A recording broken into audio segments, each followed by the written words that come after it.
যেসব বিষয় ঈমান রাখতে হয়।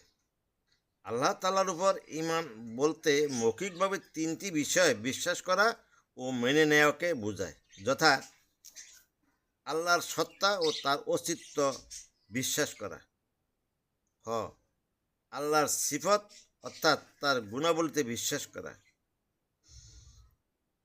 তাওহীদ বা আল্লাহর একত্ববাদে বিশ্বাস করা। এই তাওহীদ বা একত্ব আল্লাহর সত্তার ক্ষেত্রে যেমন, তার গুণাবলী ও ইবাদতের ক্ষেত্রেও তেমন। অর্থাৎ আল্লাহর সত্তা যেমন এক, তার সত্তার যেমন কেউ শরিক নেই, তেমনিভাবে তার গুণাবলীতেও কেউ শরিক নেই এবং একমাত্র তার ইবাদত করতে হবে। ইবাদতে তার সঙ্গে কাউকে শরিক করা যাবে না। তাওহীদের বিপরীত হলো শিরক। অতএব একাধিক মাবুদে বিশ্বাস করা শিরক।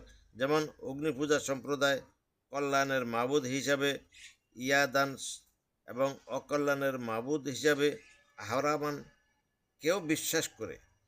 একটা শিরক এমনভাবে খ্রিস্টানরা তিন খোদা মানে, হিন্দু সম্প্রদায় ব্রহ্মকে সৃষ্টিকর্তা, বিষ্ণুকে পালনকর্তা এবং মহাদেবকে সংহারকর্তা বলে।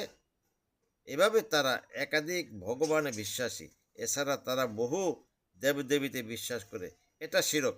এমনিভাবে আল্লাহর গুণাবলীতে কোনো সৃষ্টিকে শরিক করা, যেমন মানুষের কোনো কল্যাণ সাধন কিংবা বিপদ মোচন ইত্যাদি বিষয়ে কোনো সৃষ্টিকে ক্ষমতাপ্রাপ্ত মনে করা, এটা শিরক। এমনিভাবে আল্লাহর সঙ্গে ইবাদতে কাউকে শরিক করাও শিরক। যেমন জলের অর্থাৎ গঙ্গার, সূর্যের, রামের, যিশুর, দেবতার ইত্যাদির পূজা করা শিরক।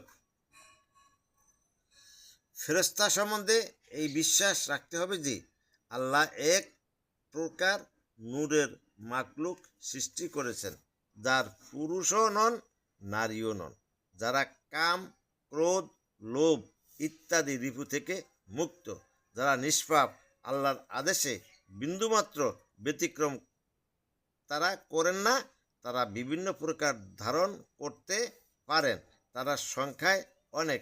আল্লাহ তাআলা তাদেরকে বিপুল শক্তির অধিকারী বানিয়েছেন। আল্লাহ তাআলা তাদেরকে সৃষ্টি করে বিভিন্ন কাজে লাগিয়ে দিয়েছেন। কতিপয় আযাবের কাজে, কতিপয় রহমতের কাজে নিযুক্ত করেছেন, কতিপয় আমলনামা লেখার কাজে নিযুক্ত। তাদেরকে কিরামান কাতিবিন বলা হয়। এমনিভাবে